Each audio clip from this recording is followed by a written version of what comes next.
Joining us in the studio right now, filmmakers Stephen and Whitney Boe, and they're the producers of the film Mythic Journeys. Welcome. Good to have you both with us today here on the radio show. Thank you for having us.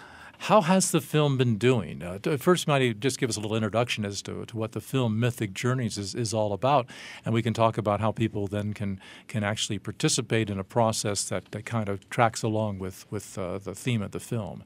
So how have you been doing with the showing of the film around the country? It's been doing great so far. It's really picking up speed. We're picking up a lot more screenings as we go along. And Mythic Journeys is really it's a blend of documentary, animation, and story. Mm-hmm. And what we do is we advocate the myth or the use of myth as a tool to bridge the gap between cultures and communities and generations. And we hope to be able to inspire people to discover their passions and then to put that knowledge into service to help others in their communities. Uh-huh. And so can you give us some examples, perhaps, of some of the themes that are covered in A Mythic Journey, Whitney? Well, what we like to do is, first of all, we explain what myth is. There's a lot of people, we were kind of surprised, there's a lot of people out there that don't understand what myth is. So we explain what that is in the film. Yeah, I mean, the one term myth means something that's not true. But there's a deeper meaning than that. And could you just touch on that now for just a minute, how the larger meaning of myth is really so fundamental to our culture? Right, exactly. As you said, there's the idea of myth is basically a lie or something that is not true. And myth is also the stories of life, the grand stories. So you'll think about the Greek myths or the famous Roman myths that a lot of us have studied in college or in high school. And so those are myths, the stories of life, the stories that have always been passed down through generations, through cultures around the world. So how did myth get such a bad rap, Stephen? Well, one thing is because you see a lot of people say this is myth. It's just a myth. Ignore it. And a lot of things get relegated down to the kid's room. And we always say that myth is a false thing that tells a truth. And if you look at a myth will tell, like any good story, it'll tell a story. And behind that story in itself, Star Wars is not a real movie as far as I know. It's not a true story. Yeah, I think so. I mean, you said it's not a real movie. No, it's not a true story. It's a real movie, but it's not a true story. Right. The events didn't happen, although they convey an emotion. They convey a connection to the audience. An emotional truth. And so there is an emotional truth that comes through in myth. And so there are two different types of myth. Everybody has their own definition as well.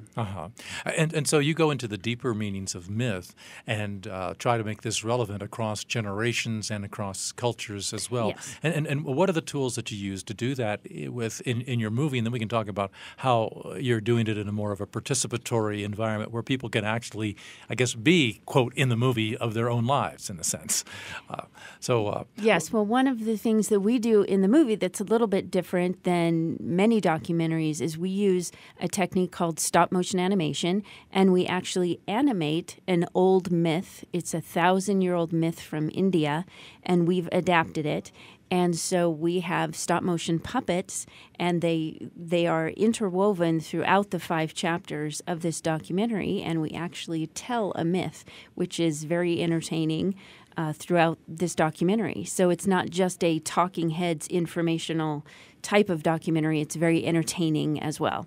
We really wanted people to understand that myth is it's for the masses. It's for the people. It was created by the people, and it was meant for people to enjoy. So it's not just it's used for educational purposes, but it's also used for entertainment value. So that was very, very important from the beginning, that not only did we tell this myth, but we also showed people how it was applicable to them in the modern world from their day-to-day lives. Exactly. One of the things we say in the documentary is every life is a story, and that story can change the world.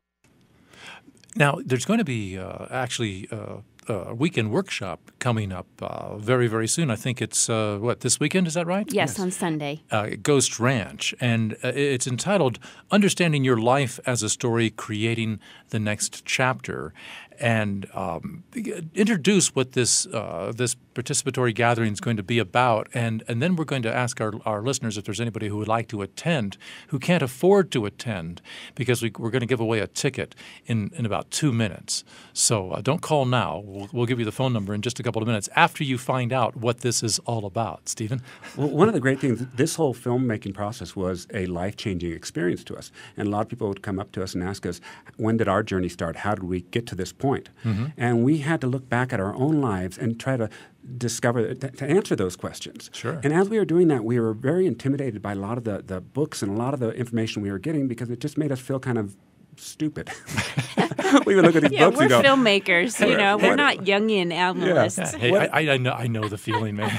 And the moment you feel intimidated or stupid like that, you put the book down. You shut yourself down. So we said, we should start from a base of knowledge. And what do we know? Well, we know screenwriting and filmmaking. So we looked at the structure, and that's a very structured format. Filmmaking is very structured. And we looked at that structure, and we applied that structure to our everyday life, into our own journey. And by applying that structure to our life, we were able to see our lives in a different way. We were able to make sense of that mass thing that is our life, the complexities of our lives, and bring it down, distill it down into something we could understand. And that helped us plan for the future and look where we are now and guide our progress along the way. So the workshop is essentially Stephen and I talking to people about applying the process of making a film and using that for self-discovery in your own life. That's great.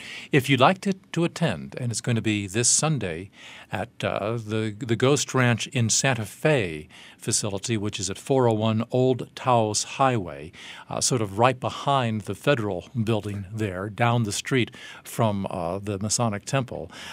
You can give us a call right now at 428-1382. We have one ticket to give away for someone who really can't afford to attend, who feels like they really need to be there. So give us a call right now, and of course, instantly the phone is ringing. So Yay! It didn't take long. So what are the sort of opportunities that people will have to explore their own life journeys in the larger context that you've created using your own lives as an example? Well, I think a lot of it is just like we took what we knew from our knowledge base and applied it to our lives and made sense of what other people were telling us, we hope that people will be able to take this information. This workshop isn't going to teach you how to make a film. It's going to teach you the structure and how an artist and a filmmaker goes about making their film. And since most people enjoy films or television, people have an understanding of the film itself. The basics of what a film is. So hopefully they will be able to take that information that we give them, that structure that we give them, and then to look at what they do, what's important to them in their lives, and maybe define it for themselves. Take that structure and make it their own. We give them that information. We don't expect them to do it rote and to repeat exactly what we say, because it won't work 100% for everybody.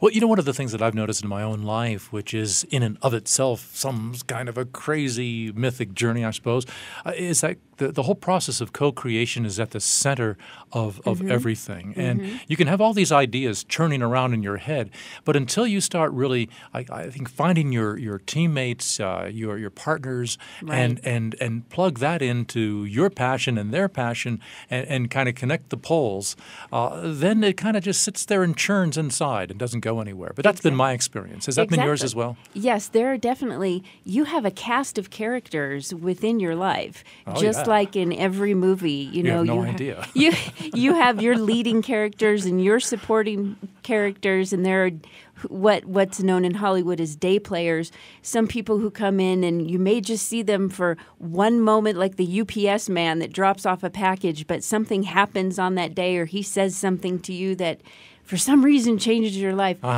That's what happens in a movie. This one thing that happens. And so that's one of the aspects of the workshop is, casting your characters in a moment in your life. That's one of the things that we do. What would you add to that, Stephen?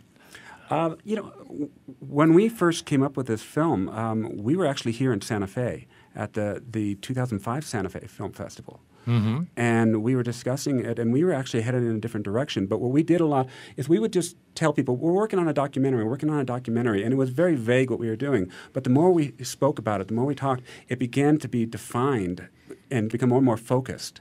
Thanks so much for joining us today, Stephen and Whitney Boe. Thank you for having us. Thank you so much, We enjoy your snow.